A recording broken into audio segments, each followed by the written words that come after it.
Iran पर 33 देशों का हमला फाइनल।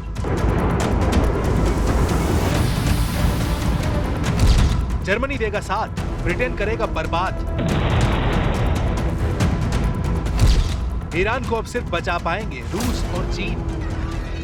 ईरान बेहद मुश्किल हालत में फंस चुका है, क्योंकि एक तरफ देश जल रहा है, दूसरी तरफ दुश्मन देशों ने संयुक्त हमले का ऐलान कर दिया है। अमेरिका ने जैसे ही सबसे भयानक हमलों से ईरान को तबाह करने की धमकी दी, नेटो देशों और इजराइल ने सुपर पावर से पहले ईरान को बर्बाद करने की तैयारी शुरू कर दी है। टाइम्स ऑफ इजराइल की हेडलाइन देखी, इजराइल डिफेंस फोर्स का प्लान समझ में आ जाएगा। नेतन्याहू की सेना अमेरिका से पहले ईरान पर धावा बोलने के लिए हथियारों को वॉर जोन में तान चुकी है। इजराइल ने आरोप भी लगाए हैं कि खामनेई सरकार ने इंटरनेट बंद कर भयानक खून खराबा किया है। इजराइल ये साबित करने पर तुला है।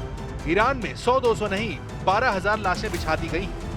इजराइल ने ईरान में हिंसक प्रदर्शन में हुई मौतों के आंकड़ों का हवाला उस वेबसाइट की रिपोर्ट से दिया है, जिसे रजा पहलवी की प्रोपेगेंडा साइट कहा जाता है। ईरान की विपक्षी वेबसाइट ईरान इंटरनेशनल ने हिंसक प्रदर्शन में 12,000 नागरिकों को मार डालने का अनुमान लगाया है। ईरान इंटरनेशनल के मुताबिक ईरान के इतिहास में सबसे बड़ा नरसंहार है। ईरान इंटरनेशनल वेबसाइट ने मौत के आंकड़ों को कई स्टेज पर परखने का दावा भी किया है। ईरान इंटरनेशनल की इसी रिपोर्ट को इजराइल ने युद्ध लाइसेंस बना लिया है। ईरान में 12,000 मौत का नंबर दिखाकर इजराइल ट्रंप का गुस्सा भड़का रहा है, जिसे वो अपनी धमकियों को सच कर दिखा। ट्रंप ने ईरान को कह रखा है कि रेड लाइन पार हुई तो ऐसा हमला होगा जिसे दुनिया ने कभी नहीं देखा होगा। If they do that, we'll consider things targets they wouldn't believe. If they do that, we will hit them at levels that they've never been hit before. They won't even believe it. I have options that are so strong. So I mean, if they did that, it'll be met with a very, very powerful force. Iran पर Trump की एक कड़ी नजर है।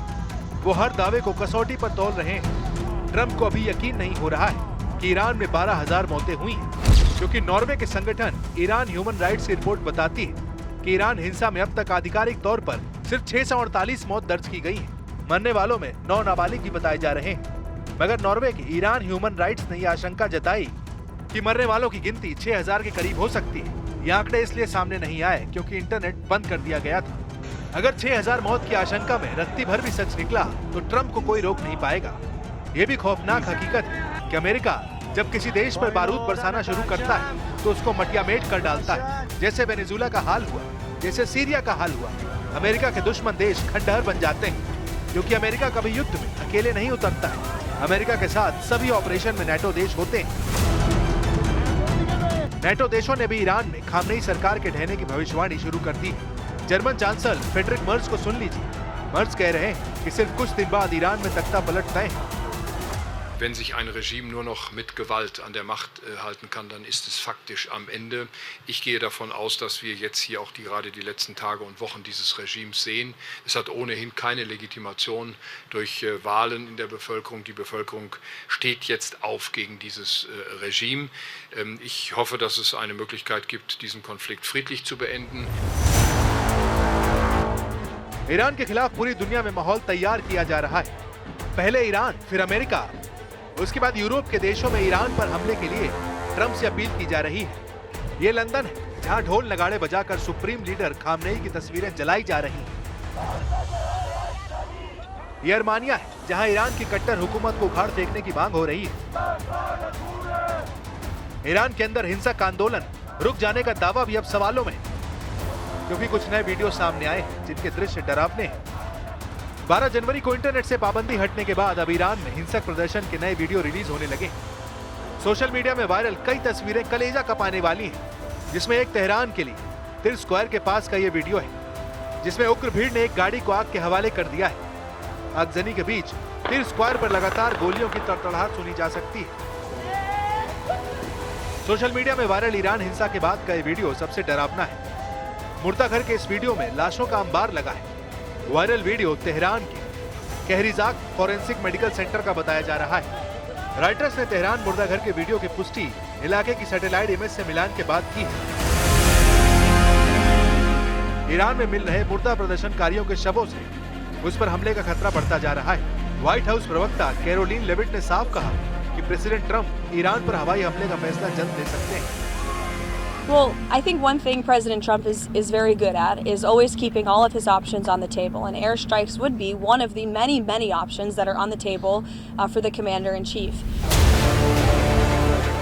America की धमकियों को Iran नजरअंदाज नहीं कर रहा है। ईरान ने युद्ध के लिए पूरी तरह से तैयार होने का दम भरा है। ईरान के राष्ट्रपति खुद सड़क पर उतरकर सरकार समर्थक रैली में लोगों का जोश बढ़ा रहे हैं। ईरान ने देशव्यापी हिंसक प्रदर्शन की साजिश को खत्म करने का दावा भी किया है। ईरान ने साजिश में शामिल कई एजेंटों को दबोचने की जानकारी भी साझा की है। ईरान के विदेश मंत्री अब्बास अराक्ची ने कहा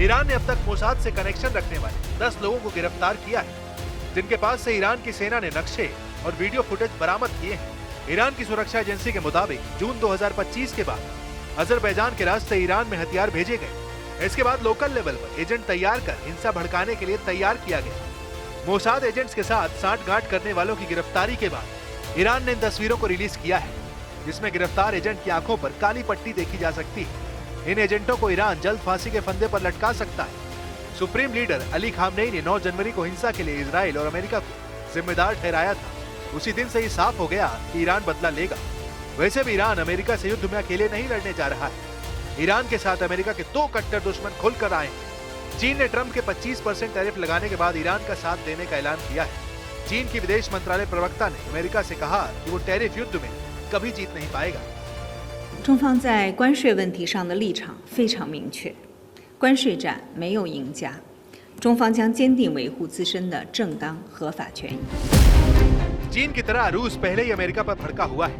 अमेरिका ने वेनेजुएला पर हमला कर पुतिन को चैलेंज दिया है। ट्रंप ने ग्रीनलैंड पर पुतिन से पंगा ले रखा है। ट्रंप और पुतिन दोनों यूक्रेन युद्ध में अलग अलग पलड़े में हैं। यही वजह है कि प्रेसिडेंट जेलेंस्की ने अब ईरान की आग में बारूदी तड़का लगाया है। जेलेंस्की ने सही मौका देखते हुए ईरान में हुए बवाल को रूस की हार बता दिया है। जेलेंस्की ने दावा किया कि ईरान में हारने के बाद पुतिन यूक्रेन युद्ध में भी सरेंडर करने पर मजबूर हो जाएंगे। І те, що відбувається в Ірані зараз, масштабні протести, фактично повстання, це теж чітка ознака, що Росії простіше не буде. І кожна нормальна людина на землі дуже хоче, щоб народу Ірану нарешті пощастило звільнитися від режиму, який там є, та який приніс стільки зла, зокрема і в Україну приніс, і в інші країни. मतलब साफ है, लोहा गर्म है, हमला कभी भी शुरू हो सकता है। ईरान अमेरिका युद्ध भड़का तो ये दोनों दुश्मनों की जंग पर खत्म नहीं होगा। ये युद्ध एटमी हथियारों की टक्कर का है, जिसमें अमेरिका और नेटो के 32 देशों की सेना और इजराइल एक साथ है। तो दूसरी तरफ ईरान के साथ रूस और चीन जैसे मोस्ट पावरफुल देशों के हथियार हैं। ईरान अमेरिका के टकराव में जिन देशों के पिस जाने का खतरा है, वो एक खाड़ी के अमेरिका समर्थक देश जैसे जॉर्डन, जैसे संयुक्त अरब अमीरात, जैसे सऊदी अरब।